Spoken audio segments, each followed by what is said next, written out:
I still remember the exact words because they were delivered with that smug little grin only certain people seem to perfect over a lifetime. Then prove it. That's what my neighbor told me after his boat trailer scraped my car for the third time. And if he'd simply apologized that afternoon, none of what happened afterward would have happened at all. My name is Ethan Brooks, and until last spring, I honestly believe the biggest challenge in our quiet little neighborhood outside Franklin, Tennessee, was deciding whose turn it was to host the 4th of July barbecue. My wife, Claire, used to joke that our street looked like something from a real estate brochure. Tidy lawns, maple trees lining both sides of the road, kids riding bikes until sunset, everybody waving whether they actually liked each other or not. It wasn't perfect, but it was peaceful. And after spending 22 years working long shifts as a commercial electrician, peaceful was all I'd ever wanted. Then Wade Parker moved into the corner house with an 18-foot fishing boat that somehow became everyone else's problem. At first, I figured he was just getting settled. Every weekend he'd haul the boat in and out, polish it in the driveway, talk loudly about base tournaments he'd supposedly dominated years ago. He was the kind of guy who never actually asked permission because he genuinely believed permission was unnecessary. The first morning, I noticed his trailer sitting halfway across my driveway. I walked over with a cup of coffee still in my hand and said, "Hey Wade, would you mind keeping the trailer on your side? I need to leave for work around 6. He looked over his shoulder, barely slowed down, and laughed. "Relax, Ethan. It'll only be here a minute." I smiled because that's what decent neighbors do. A minute wasn't worth an argument. Except, it wasn't a minute. The next morning it happened again. Then again the day after that. Before long, I realized he had developed a routine. Instead of backing his boat into his own driveway, he'd swing wide through mine because it made lining up his trailer easier. My driveway had quietly become part of his morning convenience, and apparently I was expected to be grateful for the privilege. Claire noticed it before I really admitted it to myself. One evening, she looked out the kitchen window while we were making dinner and asked, "Does Wade know he's parked on our property again?" I looked outside and there it was, 2 trailer tires resting comfortably on my concrete like they'd paid taxes to be there. I walked over one more time, still calm, still trying to avoid becoming that neighbor everyone whispers about. "Wade," I said, "I'm serious this time. Please stop cutting through my driveway." He wiped his hands on an old towel, looked straight at me, and shrugged. "You worry too much. It's concrete, not crystal." Then he laughed at his own joke while a couple of his fishing buddies standing nearby joined in. That laugh stayed with me longer than it should have. Maybe because it wasn't about the driveway anymore. It was about respect. Or more accurately, the complete lack of it. A week later, I walked outside for work just before sunrise and immediately noticed my driver's door looked wrong. At first, I thought it was the light. Then I got closer and saw a long dent running through the panel with fresh blue paint rubbed across the edge. Wade's boat was blue. His trailer had steel guideposts wrapped in worn-out carpet that had clearly rubbed against my car while he squeezed past. I took pictures, got an estimate during lunch, just over $700. That afternoon, I carried the paperwork across the street. "Hey, Wade," I said, keeping my voice steady. "Your trailer clipped my car this morning." He barely glanced at the estimate before handing it back. "Didn't see it happen." "It happened. Maybe somebody hit you at the grocery store." I stood there for a second, hoping he'd at least pretend to care, but he simply turned around and walked back into his garage. I paid for the repair myself because life is too short for constant fights. Or, at least that's what I believed back then. 3 weeks later, it happened again, this time leaving another scrape near the rear quarter panel. Claire looked at the damage and quietly said, "He's not being careless anymore, Ethan. He's just counting on you doing nothing." Those words bothered me because deep down, I knew she was right. People like Wade didn't test boundaries once. They tested them until someone finally pushed back. Still, I wasn't looking for revenge. I just wanted the behavior to stop. I spoke with him a third time, slower than before, choosing every word carefully. "I'm asking you neighbor to neighbor. Please stay off my driveway." He leaned against his truck, folded his arms, and smiled that same smile. Or what? There wasn't much to say after that. I simply walked away. Then came the morning. Everything changed. I heard the sound before I saw it. Canvas dragging across metal, followed by a sharp scrape that made my stomach sink. His boat cover had caught the entire length of my driver's side, while he forced another impossible turn through my driveway. The damage was worse than either of the first 2 incidents combined. I photographed everything, collected every estimate, And after dinner, I knocked on his front door one last time. He opened it halfway, looked at the paperwork in my hand, and before I could finish explaining, he chuckled and said, "You keep making accusations. Ethan, prove it. Good luck with that." Then he slowly closed the door in my face. I stood there for another few seconds staring at the reflection in his storm door before turning around and walking home, not angry anymore, strangely calm, because somewhere in the back of my mind I suddenly remembered something I hadn't thought about in months, and as I reached for my phone on the kitchen counter, Claire saw the look on my face and quietly asked, "You're thinking about the security cameras, aren't you?" Claire didn't even wait for me to answer because she already knew. About 14 months earlier, she'd convinced me to install a full security system after a package disappeared from our porch during Christmas week. At the time, I'd rolled my eyes, told her nobody was interested in stealing from us, but she won the argument anyway, and like most husbands who've been married long enough, I quietly admitted she was right without actually saying the words out loud. I opened the security app, scrolled back through the timeline, and there it was.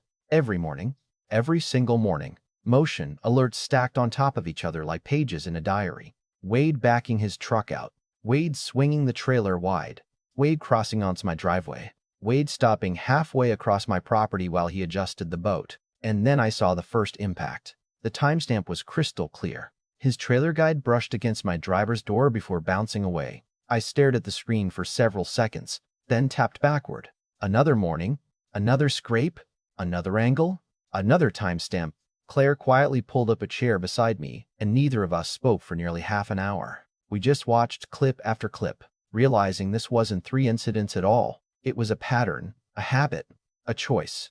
The cameras had captured 27 mornings where his trailer entered my driveway without permission, and 21 of those clips showed his equipment making some kind of contact with either my car, my landscaping stones, or the edge of my mailbox. 3 of them clearly documented the major damage I'd already paid to repair. I remember laughing, not because anything was funny, but because Wade had looked me in the eye and confidently said, "Prove it," while standing less than 50 feet away from the very cameras recording everything. "He's never even noticed them," Claire whispered.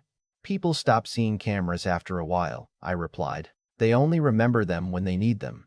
The next evening, I didn't watch television. I sat at my dining room table with a laptop, an external hard drive, and a notebook. Every video was downloaded directly from the cloud. Every file received a label with the date, exact time, weather conditions, and a short description. I created folders, matched photographs to each incident, scanned every repair estimate, and even included aerial screenshots of the property lines from the county GIS website. 22 years working in commercial construction had taught me something valuable. Good documentation beats loud arguments every single time. By midnight, I had assembled something that looked less like a neighbor dispute and more like evidence prepared for trial. Claire walked past carrying 2 mugs of coffee, looked at the growing stack of paperwork, and smiled. "You're enjoying this a little, aren't you?" I shook my head. "No, I'm just done letting him pretend I'm imagining things." The following morning, I called the Franklin Police Department's non-emergency line. An officer named Daniel Mercer arrived about an hour later. He wasn't dramatic. He didn't immediately take sides. He simply asked me to explain what had been happening. I handed him the folder, then asked if he'd like to see the videos before making any conclusions. We sat together in my living room while clip after clip played across the television. After the 6th video, he paused it himself. "Does your neighbor know these cameras have been recording?" I shrugged. "They're mounted in plain sight." He nodded slowly. Then he made this pretty easy. By the time Officer Mercer left, an official property damage report had been filed and copies of every relevant video had been transferred onto a department-issued flash drive. Watching his patrol car pull away gave me a strange feeling. I wasn't celebrating. I was relieved. For the first time in months, someone else had seen exactly what I'd been living with. That afternoon, I contacted my insurance company. The claims representative introduced herself as Melissa, and after I briefly explained the situation, she asked if I had any supporting evidence. I actually laughed. "How much time do you have?" 2 days later, she called back after reviewing everything. "Mr.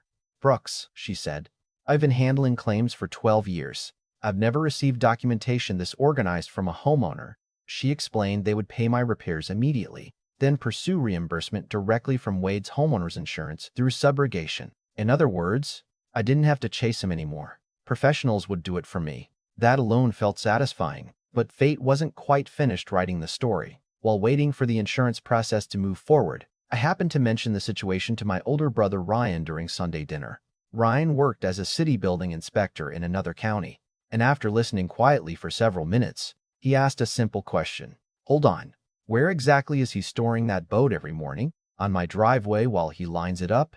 Ryan frowned. Is the trailer registered to your address? Of course not. He leaned back in his chair. You might want to read Franklin Municipal Code, Section 1247. Temporary maneuvering is one thing. Repeated storage or use of another residential driveway without authorization is another. That conversation sent me down another rabbit hole. I spent nearly 3 hours reading local ordinances, zoning regulations, and neighborhood property codes. Sure enough, Ryan had been right. What Wade considered a harmless shortcut technically violated multiple municipal rules because he repeatedly occupied private residential property without consent while storing an unregistered recreational trailer. Monday morning, I submitted everything through the city's online code enforcement portal. I included maps, photographs, timestamps, and several video clips showing identical violations across multiple weeks. Then I waited. Waiting turned out to be the hardest part because nothing happened for several days.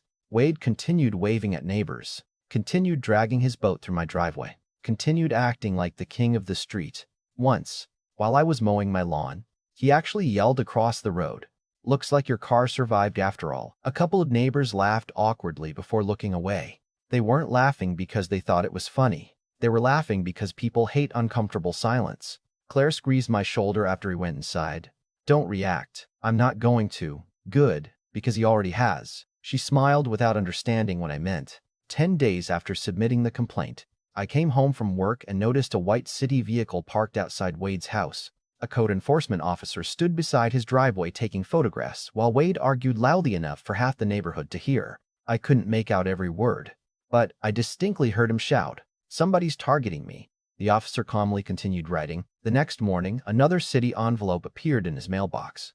Then another, then another. By the end of the week, every documented violation supported by the timestamps had become an official citation. Wade's confidence disappeared almost overnight. The man who had once laughed in my face suddenly stopped making eye contact whenever we crossed paths. His boat stayed parked neatly inside his own driveway for the first time since moving into the neighborhood. And 3 days later, an unfamiliar sedan pulled into his driveway. A man wearing a navy suit stepped out carrying a leather briefcase. Claire peeked through the blinds and quietly asked, "Attorney?" I watched the stranger walk toward Wade's front door before answering. "If it isn't, it will be by tomorrow." The phone rang the following Tuesday just after lunch while I was replacing a breaker panel at a small office building. I recognized neither the number nor the area code, but something told me to answer anyway. "Mr. Rooks?" a calm voice asked. "This is Richard Lawson. I represent Wade Parker." I stepped outside, leaned against my truck, and listened. His tone was polite, almost rehearsed. The kind lawyers use when they're trying to convince you that everyone involved is perfectly reasonable. "My client is hoping we can resolve this matter without further escalation."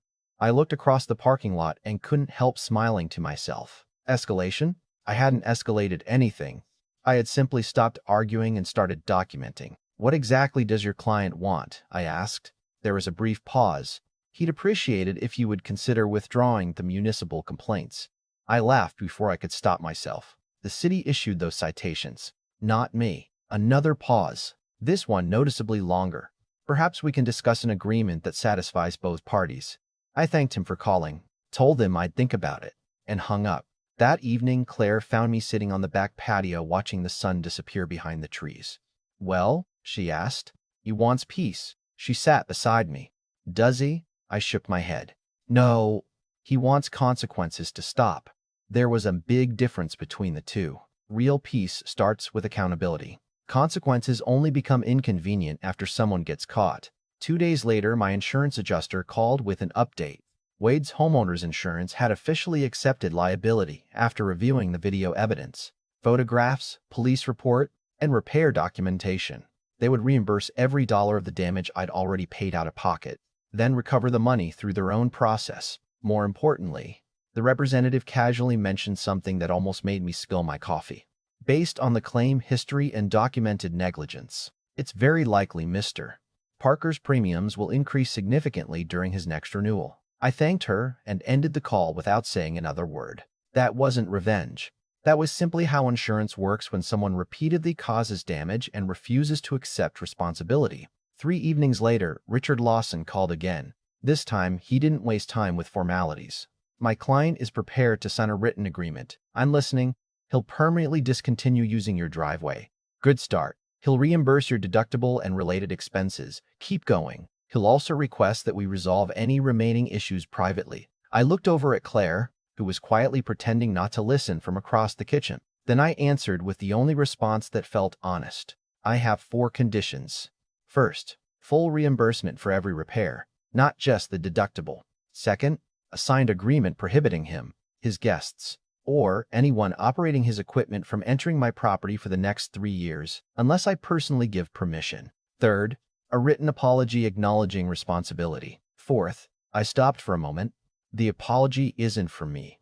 It's for my wife. She spent months watching someone disrespect our home, while wondering whether we'd ever be able to enjoy living here again. Richard remained silent for several seconds before saying quietly, "I'll present those terms." The signed documents arrived less than a week later. Wade accepted every single condition without changing a word. The apology wasn't dramatic. It wasn't heartfelt. Honestly, it read like something written by a man who'd rather be anywhere else. But his signature at the bottom mattered more than the sentences above it. It was the first time he had admitted, on paper, that he'd been wrong. A few days after everything became official, I was trimming the hedges along the front walk when Wade slowly walked across the street carrying a plain white envelope. There were no cameras from television crews, no cheering neighbors, no dramatic music playing in the background, just 2 middle-aged men standing beside a driveway on a quiet Saturday morning. He handed me the envelope without speaking. Inside was the reimbursement check along with a copy of the signed agreement. When I looked back up, he finally broke the silence. I should have handled this differently. It wasn't much, but it was probably the most honest sentence I'd ever heard him say. "Yeah," I replied. "You should have." Neither of us had anything else to add. He turned around, walked back across the street, and for the first time since he'd moved into the neighborhood, he backed his boat carefully into his own driveway without touching a single inch of mine. Funny how quickly people discover proper technique once accountability enters the picture. Looking back now, people often ask if I enjoyed watching everything fall apart for Wade. The truth is, not really. I enjoy getting my peace back. There's a difference. I never wanted him fined. I never wanted his insurance rates to climb. I never wanted lawyers involved. What I wanted was incredibly simple. Respect my property the same way I respected his. That entire mess could have ended with one sentence the very first day. "I'm sorry. I'll be more careful." Instead, he chose, "Prove it." Sometimes pride is far more expensive than honesty. And sometimes the smallest camera mounted beside your front door quietly becomes the most reliable witness you'll ever have. So now I'm curious what you think.